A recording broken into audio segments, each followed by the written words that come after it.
وہاں بڑے بڑے اپنے دور کے وزیر اعلیٰ کیا، سیکٹری کیا، گورنر کیا، ان کی قبریں ہیں. میں نے پریکٹیکل کیا ہوا، دیکھیے جا جا کر پکڑے ان کی جو قبروں کے اوپر تختے لگے ہوئے پڑے ہوئے ہیں.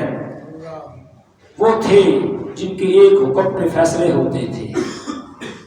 آج ان کی قبروں کے نشان بٹھتے جا رہے ہیں. اور دوسری طرف حضور سیدی لاکاری حجویری، سبحان اللہ سبحان اللہ. کیا مطلب؟ اتنی صدیاں بیت گئی، کم و بیش 980 سال گزر گئے. آج آؤ دن جاؤ رات جاؤ، الگ ہی نظام ہے. کیا بات ہے؟ کوئی وجہ تو ہے نا، کوئی مسئلہ تو ہے نا. کیا میرا انہوں نے بتایا تھا کہ زندگی آمد برائے بندگی، زندگی بے بندگی شرمندگی، کہ زندگی کا مقصد یہ تھا کہ رب کو راضی کر لیتے، اور اگر وہ پا لیا تو پھر کامیابی ہی کامیابی ہے، اور اگر وہ نہ پا سکے تو پھر زندگی شرمندگی ہے، پھر اس زندگی کا کوئی حاصل نہیں ہے. میں دعوت فکر دیتا ہوں، یقین جانیے مجھے نہ کسی کی ذات سے ہوتا ہے، میرا کام تو صرف سمجھانا ہوتا ہے. بڑے بڑے افلاطون، بڑے بڑے حکمران، بڑے بڑے طاقتوروں کے سرچشمے، جنہیں اپنی کرسی پہ اپنی وردی پہ گھمنڈ اور ناز ہوتا تھا، آج ان کے نام کوئی نہیں. کہاں گئے؟ یہ زمین کھا گئی؟ کیسے نشان مٹ گئے ان کے؟ یاد رکھنا، قرآن یہ بتاتا ہے، اللہ خود خالق کل فرماتا ہے. 24واں پارہ ہے، لمن الملک اليوم للہ الواحد القہار اليوم تجزا کل نفس بما کسبت لا ظلم اليوم. وہ منظر کیسا عجیب ہوگا جہاں یہ سارے چھوٹے چھوٹے جن کو بظاہر حکمران کہتے ہیں، یہ سارے گردنیں جھکا کے کھڑے ہوتے ہیں. وہ مالک کل فرما رہا ہوگا، لمن الملک اليوم، بتاؤ آج کس کی بادشاہت ہے؟ اليوم تجزا کل نفس بما کسبت لا ظلم اليوم. آج کسی کے ساتھ کوئی زیادتی نہیں ہو جائے گی، کسی کا حق نہیں مارا جائے گا. کوئی ظالم اپنے ظلم اور طاقت کے بل بوتے پہ کسی مظلوم کا حق لے کر نہیں نکلے گا. میرے آقا سے پوچھا گیا، یا رسول اللہ غریب کون ہے، مفلس کون ہے؟ اب تیری اور میری تعریف کیا ہے غریب کی؟ مفلس ہم کس کو سمجھتے ہیں؟ میرے آقا نے فرمایا، جس کا اچھا دوست نہ ہو وہ مفلس ہے. اچھا یا رسول اللہ، اور آپ نے فرمایا پھر دوسرا سب سے بڑا مفلس وہ ہے جو بظاہر دنیا میں بڑی کمال کی زندگی بناتا رہا ہے، لیکن دنیا میں لوگوں کا حق مار کے آ گیا، قیامت کا منظر لگ گیا، ادھر آ گیا میزان پہ، ادھر دینے والا ادھر لینے والوں کی لائن لگ گئی. دنیا میں کہتا تھا کون ہے جو مجھ سے لے، میرے اثر و رسوخ، میری طاقت، میری کرسی، میرا اقتدار، ہر ایک حق مارتا تھا، ظلم کرتا تھا، زیادتی کرتا تھا. اس منظر میں تو کوئی نہیں چلے گا. جس کا مارا ہوگا وہ لائن میں کھڑا ہوگا، مالک میرا. رب فرمائے گا ہاں اس کو بھی دے، اور وہاں اگر کسی کا روپیہ مارا ہے تو روپیہ نہیں دینا ہوگا، وہاں پلاٹ مارا ہے تو پلاٹ نہیں دینا ہوگا، مکان پہ قبضہ کیا تو مکان واپس نہیں کرنا ہوگا، دکان پہ قبضہ کیا دکان واپس نہیں کرنی ہوگی، کسی کے مال پہ قبضہ کیا مال نہیں دینا ہوگا، ارے کسی کے کاروبار پہ قبضہ کیا کاروبار بھی نہیں دینا ہوگا، ارے کسی کے اور کسی چیز پہ قبض ہو گیا، زیادتی کی، وہ نہیں لوٹانی. آپ پوچھیں گے پھر لوٹانا کیا ہے؟ ہر ملک میں اس کی اپنی کرنسی چلتی ہے نا، تو قیامت کی بھی اپنی کرنسی ہے. وہاں جو چیز چلتی ہے نا وہ دینی ہے. وہ کیا کرنسی ہے قیامت کی؟ وہ ہے نیکیاں. رب فرمائے گا دے اس کو نیکیاں، اتنی نیکیاں اس کو دے. اب اس کو دے کے دوسرا آ جائے گا، مالک میرا حق. رب فرمائے گا اس کو بھی دے. تیسرا آ جائے گا، مولا میرا حق. رب فرمائے گا اس کو بھی دے. دیتے دیتے اس کی نیکیاں ختم ہو جائے گی، لینے والے ابھی باقی ہے جن کا حق مارا ہے. اب رب تو رب ہے نا، ذرا سوچ کے بتانا، اگر قیامت کو بھی حق نہ ملا تو کہاں ملے گا؟ اب یہ نہیں فرمائے گا کیا میری مخلوق اب اس کے پاس تو کچھ نہیں دینے کے لیے، سن فیصلہ کیا ہوگا؟ اب جو اس کے پاس دینے کے لیے نیکیاں ختم ہو گئی نا، اب جو لینے والا کھڑا ہے، رب فرمائے گا اب تو دے تو یہ سکتا نہیں ہے، مالک میرا تو حق ہے، تو جانتا ہے، معاف تو نہیں کرتا، مالک میں نہیں کرتا، مجھے تو نیکیاں مل رہی ہیں نا۔ رب فرمائے گا اچھا پھر اس کے اتنے گناہ مائنس کر کے اس کے کھاتے میں ڈال، دینے کے لیے نیکیاں کوئی نہیں، اب اس کے گناہ جس نے مال لینا ہے، حق لینا ہے، اس کے گناہ مائنس کر کے کھاتے میں سے اس کے کھاتے میں ڈال دیے۔ پھر دوسرا آ گیا، اس کے بھی گناہ اس کے کھاتے میں، اب گیا تھا گناہگار وہاں، حق یہاں ضبط کروا کے اللہ کی بارگاہ سے کیسا انصاف ملا، اعمال کے اوپر کھاتا بنتا تو جہنمی ہوتا، رب کی بارگاہ سے کرم کے فیصلہ آ گیا، تھا گناہگار، حق لینا تھا، حق لیتے لیتے مسئلہ ہی الٹ ہو گیا، کبھی نیکیاں مل گئی، کبھی گناہ ٹل گئے، جنت مل گئی۔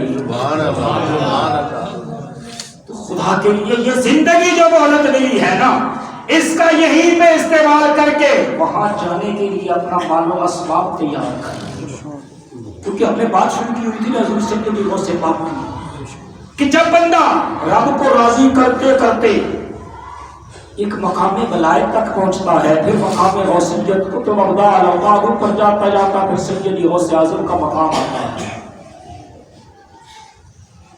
حضور سیدی غوث اعظم کی ذات، میں نے شروع میں آپ کا علم اور آپ کی عبادت کا تذکرہ تھوڑے سے ٹائم میں کیا تھا سمجھانے کے لیے، کیونکہ آپ کی ذات ہمارے ذکر کی محتاج نہیں ہے، ہاں ہم محتاج ہیں، بے شک، کیونکہ ہم ان کا ذکر کریں گے نا تو ہمارا کام بن جائے گا۔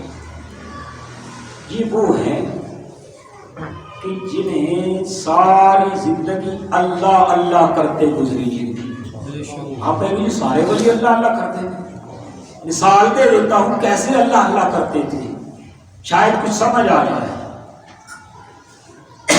کہ آپ کی زندگی میں یہ بات آپ نے ہر عالم سے سنی ہوگی، اور کتاب میں بتا دیتا ہوں وحدۃ الاسرار میں مل جائے گی، لکھا ہے کہ کم از کم 40 سال، غور فرمانا، ساڑھے 3 دن نہیں نکلتے، کم از کم، بعض روایات کے اندر زیادہ بھی ملتا ہے، کم از کم متحقق 40 سال عشاء کے وضو سے فجر کی نماز پڑھائی۔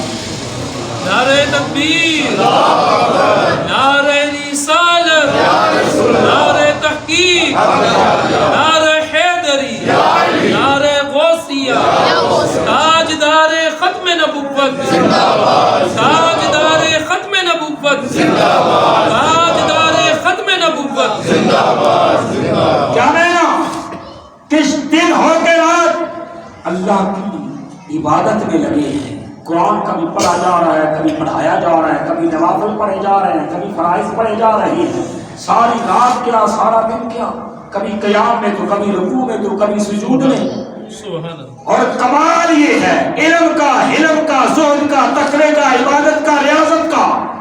اور دوسری طرف کیونکہ ہماری طرف مسئلہ عجیب ہی ہے نا کہ جمعہ 8 دن مسیحیں چلا جائے نا تو مہینہ 2 مہینے 6 مہینے وہ دوسرے کو بندے کو بندہ بھی نہیں سمجھتا، وہ سمجھتا ایسی شاید مسیح سے تو چکی ہے۔ خدا کے لیے رب کی بارگاہ میں پتہ نہیں کہ کون سا مقام ہے، اس چکر میں نہ پڑنا۔ بلال کون تھا جو میرے آقا کی نگاہ پڑی تھی؟ عبادت کے اوپر نہ بیٹھے رہنا، آپ کی عبادت، ریاضت، علم، حلم، زہد، تقوی، ملائک کہاں، کہ اس کی کوئی مثال ہی نہیں۔ لیکن آپ کی سیرت میں یہ جملہ ملتا ہے کہ رات کا آخری پہر تھا، خلاف کعبہ تھام کے کوئی اندھیری رات میں آہوزاری کے ساتھ رو رو کر دعا کر رہا تھا، مولا اگر تو عبد القادر کی عبادت کو قبول کر لے تو تیری مہربانی، مولا اگر تو میری نیکیوں کو، میرے روزوں کو، میرے حج کو، میری زکات کو، میری عبادت کو قبول کر لے تیری مہربانی۔ اگر تو نہ کرے تو تجھے کون کچھ کہہ سکتا ہے؟ تو ہمارا کیا کھاتا ہے؟ پھر جب سرکار کی بارگاہ میں حاضر ہوگے تو کیا کمال ہوگا؟ علماء نے لکھا کہ یہ دو بزرگوں کے بارے میں محقق روایات ملتی ہے. یہ سرکار کے روضہ انور پہ جا کر جنہوں نے سرکار سے اپنی بات بنفس نفیس ظاہری بنوائی ہے. ایک تو سید صاحب جن کی ذات پہ اعتراض اٹھایا گیا تھا کہ آپ کون ہیں؟ انہوں نے عرض کی میں سرکار کا نواسا ہوں. تو معترضین نے اعتراض کرنے والوں نے کہا بابا غلطی تسی بڑی بڑی کر دیتی ہے، ہوں تو میدان بھی حاضر ہے، سرکار کچھ دکھاؤ نا سب. کیا کہا ہم تب مانیں گے آج سرکار کے روضہ انور پہ آپ کھڑے ہو کر بآواز بلند اپنے نانا جان کو سلام کریں، اور اگر نانا جان جواب دے اور فرما دے کہ ہاں ہاں تو میرا بیٹا ہے، تو میرا نواسا ہے، تو میرا خون ہے، تو میری نسل پاک ہے، تو سرکار پہ گل بن جائے گی. سید آمن الرفاعی کی بات کر رہا، بعد میں سوچتا نہ رہے نا جی مولانا نے نام نہیں بتایا تھا. مجھے پتا ہے کئی بار اپنی سائنس دلانے والے بھی پیچھے قائم رہتے ہیں. یہ تو مسئلہ ہی کوئی نہیں اسی کا کوئی خالی محرم میں سید بنے ہیں. یہ تو اس کو ٹینشن ہو نا جس کا شکل نسبی نہ ملتا ہو. کہا جاؤ سرکار کے روضہ انور میں پہنچے بآواز بلند اپنے بھی بیگانے بھی. کچھ وہ تھے جو آنکھوں میں اشک لیے کھڑے تھے، کچھ وہ تو جو اس چیز کا منظر دیکھنے کے لیے بےتاب تھے. عرض کی السلام علیکہ یا جدی، اے میرے نانا جان آپ پر میرا سلام ہو. میں نہیں کہتا، علماء سے پوچھنا، وہاں ایک دو نہیں درجنوں نہیں ہزاروں کی تعداد میں جب میں غفیر لگا ہے، ہر ایک کہتا ہے اس دن ہماری قسمت جاگی، ہم نے کریم لجپال کی زبان اقدس سے نکلی ہوئی آواز مبارک کو سنا تھا کہ سرکار نے سید احمد الرفاعی کو یہ جواب عطا فرمایا تھا، اور وہ بھی بلند آواز سے کہ وعلیک السلام یا ولدی، اے میرے بیٹے، اے میرے خون، اے میرے نسل کے حامل، تیرے اوپر بھی میرا سلام. ہم ایسے ہی نہیں جاتے کیونکہ ہمیں پتا ہے کہ اگر ہم وہاں پہنچ گئے نا تو قرآن نے ہمیں طریقہ بتایا ہے. اگر تم گناہ کر بیٹھو، غلطی کر بیٹھو، وَلَوْ أَنَّهُمْ إِذْ ظَلَمُوا أَنفُسَهُمْ جَاءُوكَ فَاسْتَغْفَرُوا اللَّهَ وَاسْتَغْفَرَ لَهُمُ الرَّسُولُ، تم میرے محبوب کے در پہ آ جاؤ، وہاں اللہ سے معافی مانگنا. میرا محبوب واستغفر لهم الرسول، میرا محبوب تمہاری سفارش کر دے، پھر کام بن جائے گا. بس اس تمنا سے ہم جا رہے ہیں. دعا ہے اللہ مجھے بھی لے جائے، آپ کو بھی لے جائے، اللہ ہم سب